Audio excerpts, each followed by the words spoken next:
একটি ইমেল শিখে কিভাবে তুমি 50টি ইমেল লিখতে পারবে আজকে আমি কিন্তু সেটা ভাইয়া তোমাদেরকে শিখাই দেব। ভাইয়া তোমরা একটু খেয়াল করো, এই জায়গাতে একটু তাকাও। ইমেলের ভিতরেও কিন্তু পার্ট আছে, তোমরা কিন্তু জানো, প্রত্যেকে জানো, কিন্তু আমি তোমাদের লেটারটা কিন্তু শিখাইছি এবং লেটার কিন্তু এক রকমের, ইমেল কিন্তু অন্য রকমের, কিন্তু দুইটার ভিতরে একটা মিল আছে, একটা কানেকশন আছে। সেই কানেকশনটা কি তোমরা দেখো, এখানে অনেকগুলো আমি ক্যাটাগরি লিখেছি। যেমন দেখো ডিসক্রাইবিং ফাংশন, তোমরা কিন্তু জানো এই যে ডিসক্রাইবিং ফাংশনের ভিতরে কি থাকে, যেমন এনজয় ইন দ্য পিকনিক থাকতে পারে, তারপর হচ্ছে annual sports day, prize giving ceremony, marriage ceremony, তারপর বার্থডে পার্টি, এগুলো কিন্তু ভাইয়া থাকতে পারে, রাইট? তোমরা একটু মনে করে দেখো, আমি কিন্তু লেটারে এই সেম জিনিসই কিন্তু শিখাইছি। তাহলে বলো তো এই দুইটার ভিতরে কানেকশনটা কি আর পার্থক্যটা কি?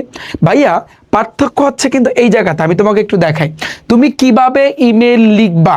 ইমেল লেখার নিয়ম কি তুমি জানো? একটা চিঠি যখন লিখতে যাবা, লেটার যখন লিখতে যাবা, লাস্টে কিন্তু একটা স্টাম্পের মতো দিতে হয়, একটা খাম, এইভাবে এইভাবে কিন্তু একটা খাম দিতে হয়, রাইট? আমি তোমাদের লেটারে শিখাইছি। তো এখানে কিন্তু থাকে ফর্ম, এখানে থাকে কিন্তু টু, এই জায়গাতে লিখতে হয় কিন্তু স্টাম্প। এই ফর্ম যে পাঠাইবে, যে লেটারটা পাঠাইবে তার নাম এবং ঠিকানা, আর টু মানে যার কাছে পাঠানো হবে। এটা কিন্তু লেটারের সিস্টেম। বাট ভাইয়া এই ইমেইলের সিস্টেম কি? ইমেইল তোমরা কিন্তু জানো, তোমাদের প্রত্যেকের ফোনে, যারা ক্লাসটা কিন্তু দেখতেছে তোমাদের ফোনের ভিতরে দেখবা গুগলের কিন্তু জিমেইল আছে, একটু ভালো করে দেখো, হ্যাঁ? একটু যদি খেয়াল করো, তোমার এই ফর্ম প্রথমে লিখতে হবে ভাইয়া ফর্ম, তারপর লিখতে হবে কিন্তু টু, তারপর লিখতে হবে সেন্ট, তারপর লিখতে হবে ভাইয়া সাবজেক্ট। এই চারটা জিনিস কিন্তু ভাইয়া ইমেইলে লাগবে। ইমেইল যদি তুমি লিখতে চাও এই চারটা জিনিস, আর সব কিছু, বাকি সব কিছু একেবারে লেটারের মতো, বাকি সব কিছু তোমার লেটারের মতো, বা ডিফারেন্সটা হচ্ছে কিন্তু এই চারটা জায়গায়। ফর্ম, ধরো আমার নাম কি, ধরো আমি তোমার কাছে চিঠি লিখবো, ধরো আমার নাম হচ্ছে রিফাত, না? তাহলে রিফাত, শুধু রিফাত না, রিফাতের সাথে ধরো 1 2 3 4 একটা সংখ্যা বসাই দেওয়া, ধরো 50, ধরো 50 আমি দিলাম, তারপর @gmail.com। এভাবে তুমি বানায় লাগবা, যেহেতু পরীক্ষাতে কোশ্চেনে কিন্তু জিমেল দেওয়া থাকে না, তার মানে তোমার বানায় লিখতে হবে। এবার তুমি বানায় লাগবা। টু মানে ধরো তোমার কাছে দিব, তোমার নাম হচ্ছে কিন্তু ধরো রহিম, তোমার নাম কি রহিম, তাহলে রহিম আমি লাগবো কি রহিম, ধরো 25, দুইটা যেন মিল না থাকে, 25@gmail.com, gmail.com। একেবারে মাথায় রাখবে ভাইয়া, এই @gmail.com এটা লেখা লাগবে, তোমার লিখতেই হবে। তারপর দেখো সেন্টটা কি?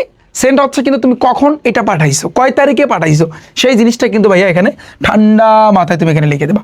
আর সাবজেক্ট কোন বিষয়ে তুমি এটা পাঠাচ্ছ, কোন বিষয়, এটা কিন্তু কোশ্চেনই থাকবে, কোশ্চেনে যেটা থাকবে তুমি এখানে কিন্তু ভাইয়া বসাই দেবা।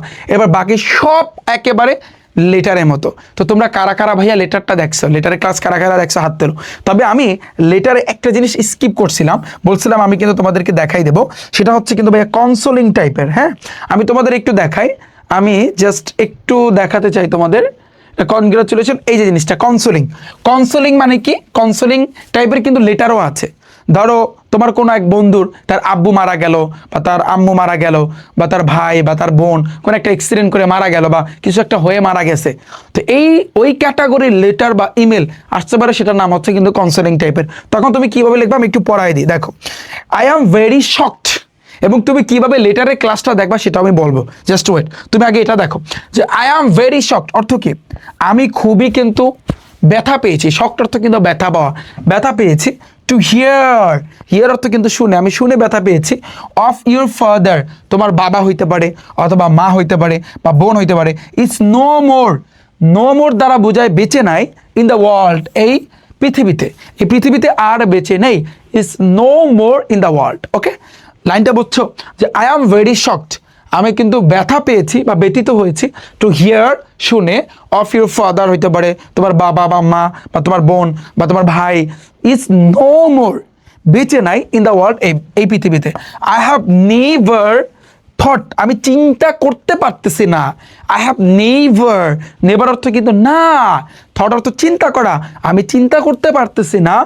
দ্যাট অর্থ যে, হি অর সি, যদি বাবা হয় তাহলে হি, যদি ভাই হয় হি, যদি মা হয় সি, যদি বোন হয় সি। কারণ আমরা জানি পুরুষের পরিবর্তে প্রোনাউন হিসাবে কিন্তু হি বসে, আর মহিলাদের পরিবর্তে বা মেয়েদের পরিবর্তে সি বসে। উইল লিভ আস, লিভ অর্থ কিন্তু ত্যাগ করা, উইল লিভ আস, আজ অর্থ কিন্তু আমাদেরকে ত্যাগ করে যাবে, এটা আমি আসলে চিন্তা করতে পারি না। যে at such a premature age, মানে এই বয়সে, প্রিমেচার এজ দ্বারা বোঝায় মানে স্বল্প বয়সটা কিন্তু বোঝাচ্ছে। হ্যাঁ, তো এত অল্প বয়সে যে সে ত্যাগ করে যাবে এটা আসলে চিন্তা করতে পারতেছি না। আই ডোন্ট নো, নো অর্থ জানা, আই ডোন্ট অর্থ আমি জানি না যে হাউ টু, হাউ অর্থ কত বা কিভাবে, এখানে অর্থটা আসবে কিন্তু কিভাবে, how to console you, console অর্থ সান্ত্বনা দেওয়া, যে তোমাকে কিভাবে যে সান্ত্বনা দিব এটা আসলে আমি জানি না। তো in such a situation, situation অর্থ কিন্তু পরিস্থিতি বা এই অবস্থা, এই অবস্থাতে যে তোমাকে আমি কিভাবে সান্ত্বনা দিব এটা আসলে মানে আই ডোন্ট নো, আমি জানি না। তো আই ডোন্ট নো, দেখো আই ডোন্ট নো, একটু পড়ো আমার সাথে, আই ডোন্ট নো আমি জানি না যে how to console you, how অর্থ কিভাবে, হাউ টু কনসোল ইউ তোমাকে সান্ত্বনা দিব। হ্যাঁ, in in in such a situation, এই পরিস্থিতিতে বা এই অবস্থায় তোমাকে কিভাবে যে সান্ত্বনা দিব এটা আসলে আই ডোন্ট নো, আমি জানি না। বাট কিন্তু আই রিকোয়েস্ট, আই অর্থ আমি, রিকোয়েস্ট অর্থ কি অনুরোধ করলাম, ইউ অর্থ তোমাকে, আমি তোমাকে অনুরোধ করি টু টেক লওয়ার জন্য বা নেওয়ার জন্য, এটি ইজি, এটা সহজভাবে নাও। কারণ তুমি চিন্তা করো তোমার এক বন্ধুর বাবা মারা গেল, তো জিনিসটা কি সহজে সে নিবে? তারপরও তাকে সান্ত্বনা দেওয়ার জন্য আমাদের যে চিঠিটা সেটা আমাদের কিন্তু দিতে হবে, বা মেল করলে ইমেল করলে ইমেল দিতে হবে। বাট কিন্তু আই রিকোয়েস্ট, আমি তোমাকে রিকোয়েস্ট করতেছি টু টেক নেওয়ার জন্য এটিকে easily as it is natural, এটা প্রাকৃতিক। কারণ দুনিয়ার সিস্টেমে হচ্ছে কিন্তু এইটা, আমি জন্মাইছি আমার মারা যেতে হবে, তুমি জন্মাইছো তোমার মারা যেতে হবে, এটা সিস্টেম, ইটস ন্যাচারাল। আমরা কিন্তু বলতে পারি যে ইট ইজ ন্যাচারাল।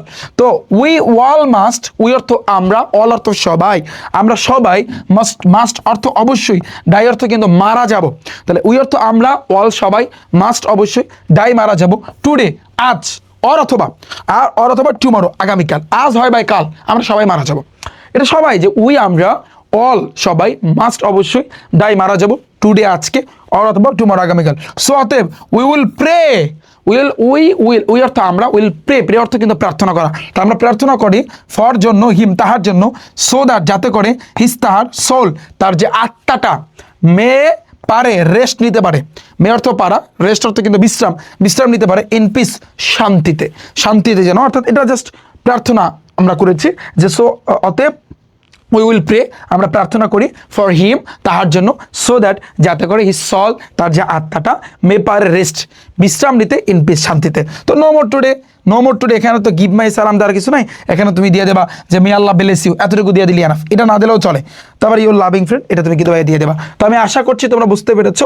আর ইমেইলের ক্ষেত্রে তোমার এই ফরম্যাটটা তোমার টানতে হবে, একটু তোমরা মাথায় রাখবা। তোমার তো ইংরেজি গ্রামার আছে তাই না? তো রিফাত ভাইয়ের কিন্তু সামনে English first and second paper, zero two hero type wise grammar বই একসাথে, English first and second paper দুইটা বই কিন্তু একসাথে কিন্তু ইনশাল্লাহ আনতেছি। তবে এসএসসি 26 ব্যাচ পাবা না, কিন্তু পরবর্তী ব্যাচগুলোতে তোমরা যারা আছো তোমরা ইনশাল্লাহ কিন্তু ভাইয়া তোমরা পাবা। তো আমি আশা করছি তোমরা বুঝতে পেরেছো। এখন তোমরা বলবা যে ভাইয়া আপনি যে লেটার পড়াইছেন সেই ক্লাস কোথা থেকে পাবো, বা যারা খুঁজে পাও না তোমরা ইউটিউবে গিয়া রিফাত একাডেমি লিখে সার্চ দাও। রিফাত একাডেমি লিখে সার্চ দিলে কিন্তু আমার এই যে ইউটিউব চ্যানেলটা কিন্তু এরকম আসবে।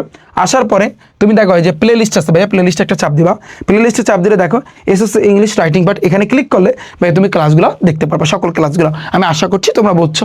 আর যদি তুমি রিফাত ভাইয়ের কাছে পড়তে চাও তাহলে গুগল ক্রোম আছে না, গুগল ক্রোমে গিয়া সার্চ দিবা rifatacademy.com, আমার ওয়েবসাইটটা আসবে, এখানে একটা ক্লিক করবা। ক্লিক করলে তুমি যেই বেজেরই হও না কেন, এসএসসি 27, 28 বা 26 ব্যাচ, তুমি যেটাই ভর্তি হইতে চাও না কেন, যেমন এসএসসি 27, 28 ক্লিক করলে তুমি এখান থেকে আমার ক্লাস আগে দেখবা, যেমন ম্যারাথন ক্লাস আছে, এই ক্লাস আগে দেখে তারপর তুমি সিদ্ধান্ত নিবা যে ভাইয়ার কাছে তুমি পড়বা কি পড়বা না, কারণ তোমাদের জন্য আমার প্রাইভেট ব্যাচ আছে। তো আমি আশা করছি তোমরা বুঝতে পেরেছো। তো আমি বলবো আমার ইউটিউব চ্যানেলে কিন্তু অলরেডি ভাইয়া দেখো তোমাদের কিন্তু গণিতের কিন্তু ক্যালকুলেটর হ্যাক্সের কিন্তু ক্লাস আছে, এখানে সকল ক্লাস ভাই তুমি প্লে লিস্টে আসলে কিন্তু তুমি দেখতে পারবা। এই ইংলিশ মোস্ট ইম্পর্টেন্ট ইংলিশ গ্রামারে যাদের সমস্যা আছে, তো আমি কিন্তু উইথ ক্লোজের উপর ক্লাস দিছি already, platform of verb, changing sentence, এগুলোর উপর কিন্তু ক্লাস দিচ্ছি, প্রত্যেকটা আইটেমের উপর কিন্তু ভাইয়া সামনে কিন্তু ক্লাস আসবে। আমি আশা করছি তোমরা বুঝতে পেরেছো, যে কোনো কিছু তুমি আমার ইউটিউব চ্যানেল থেকে কিন্তু দেখতে পারবা। তো আই হোপ পুরো জিনিসটা কিন্তু তোমাদের ক্লিয়ার। তো দেখা হচ্ছে কিন্তু ভাইয়ারা তোমাদের সাথে পরবর্তীতে, সাথেই তাই রিফাত একাডেমি ইউটিউব চ্যানেল এবং ফেসবুক পেজে। আল্লাহ হাফেজ।